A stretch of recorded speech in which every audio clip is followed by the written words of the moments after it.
မင်္ဂလာပါရှင်မိုးလေဝသနဲ့ဇလဗေဒညွှန်ကြားမှုဦးစီးဌာနမှ2026ခုနှစ်ဇူလိုင်လ1ရက်ဗုဒ္ဓဟူးနေ့မနက်9:00နာရီချိန်ထုတ်ပြန်တဲ့မိုးလေဝသအခြေအနေသတင်းကိုတင်ပြပေးမှာဖြစ်ပါတယ်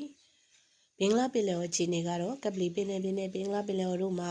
မုတ်တုံလေးအားကောင်းနေပါတယ်။ကပလီပင်လယ်ပြင်နဲ့ဘင်္ဂလားပင်လယ်အော်တို့မှာတိမ်တင်းတင်းမှတိမ်ထူထပ်နေပါတယ်။ဒီကနေ့ညနေဒီခက်မှန်းချက်ကတော့မန္တလေးတိုင်းဒေသကြီးမကွေးတိုင်းဒေသကြီးစကိုင်းတိုင်းဒေသကြီးအောက်ပိုင်းချင်းပြည်နယ်နဲ့ကယားပြည်နယ်တို့မှာနေရာကျကျ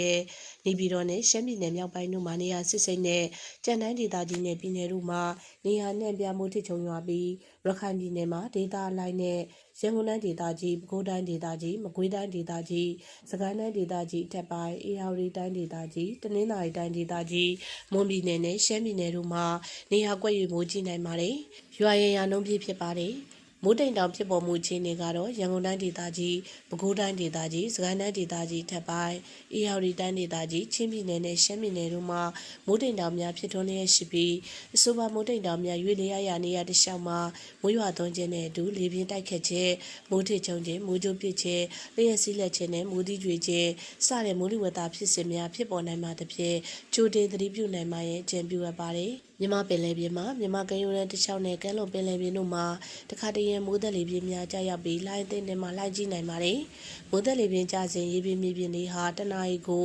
25မိုင်မှမိုင်30အထိတိုက်ခတ်နိုင်ပါတယ်။လှိုင်းမြင့်မှာမြမကမ်းရိုးတန်းတစ်လျှောက်နဲ့ကမ်းလွန်ပင်လယ်ပြင်တို့မှာ9ပေမှ9ပေခန့်ရှိနိုင်ပါတယ်။နောက်နေ့ရက်အတွက်ခန့်မှန်းချက်ကတော့ပဲခူးတိုင်းဒေသကြီးစကိုင်းတိုင်းဒေသကြီးထက်ပိုင်းတနင်္သာရီတိုင်းဒေသကြီးကချင်ပြည်နယ်ကရင်ပြည်နယ်ချင်းပြည်နယ်မွန်ပြည်နယ်ရခိုင်ပြည်နယ်နဲ့ရှမ်းပြည်နယ်တို့မှာနေရာကွက်၍မိုးကြီးနိုင်ပါတယ်။နေပြည်တော်နဲ့ရန်ကုန်မြို့ရဲ့ဤတဝိုက်အတွက်ဒီကနေ့ညနေထိခန့်မှန်းချက်ကတော့မိုးတစ်ကြိမ်တစ်ကြိမ်ထိချုံရွာပါမယ်။ရွာရန်နှုန်းပြည့်ဖြစ်ပါတယ်။မန္တလေးမြို့နဲ့ဤတဝိုက်အတွက်ဒီကနေ့ညနေထိခန့်မှန်းချက်ကတော့နေရာကွက်ကြားမိုးထချုံရွာပါမယ်။ရွာရန်နှုန်းပြည့်ဖြစ်ပါတယ်ရှင်။